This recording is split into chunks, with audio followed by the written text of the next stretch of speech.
Undersecretary Dean, just for some background, can you tell us currently how many citizens are participating in the SNAP program? Sir, I think it's approximately 43 million individuals, but I can get you the precise number. Okay, and what is our annual cost currently? I believe we estimate it to be, just give me 1 second. This year, we estimate it to be 127 billion in benefits. Okay, is that including, I think you allowance. indicated about a 21% food inflation in your opening statement? That includes the increased cost associated with the thrifty reevaluation and emergency allotments. Okay, thank you.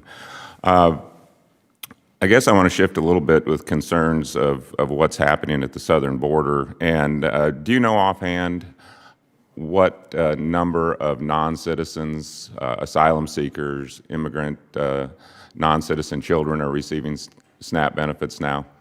I do not, although non-citizens face much more restrictive eligibility rules than citizens, sir. Well, they do, correct. But if you're a non-citizen child under 18, you receive benefits. Yes. If you are an asylum seeker under Section 208, you receive benefits. That sounds correct. And there's a list. There's about 15 different categories. So there's quite a fair number of non-citizens, especially asylum seekers. I think right now we have a 1.1 million backlog of asylum seekers awaiting adjudication. Inside the U.S., we're getting 300,000, I think, just this last year. With Title 42 being lifted by the administration, which temporarily had been blocked, if this abandonment does come to fruition, I was wondering what your concerns would be to the strain on the program moving forward. And have you discussed the lifting of Title 42 with the White House? If so, what is the plan to assure that SNAP benefits will be preserved for the Americans that truly need it? And if not, why?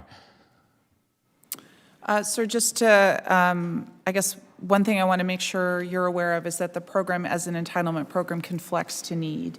So we would not displace one eligible individual for another. And I'm just getting okay. But in terms of your specific question, no, I haven't been involved with conversations with the White House on that issue. Okay.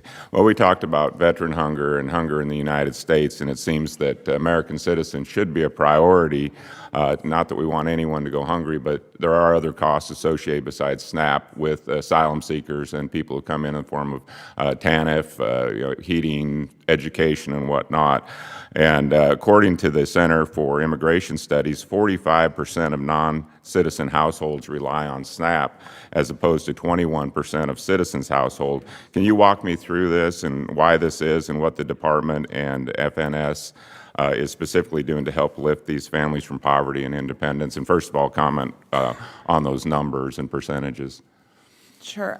First of all, I'm not familiar with that study, so I can't speak to its particulars, but we're happy to follow up. I want to just restate again that non-citizens face much more restrictive eligibility rules than citizens. There is, for most adults, a 5-year waiting bar and then other restrictions. And you're right that refugees and other immigrants admitted on a humanitarian basis do have more immediate access to help. Right, and I would argue right now that most people crossing the southern border have learned that. They don't come here and say, they don't cross into the United States and say, we're just coming here because we felt like it. They're saying we're seeking asylum.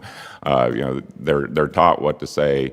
They're charged up to $4,000 per person to be brought by drug smugglers and cartels and people to get into the United States. And so they know what to say. So I guess what I'd like to get from you is an actual number.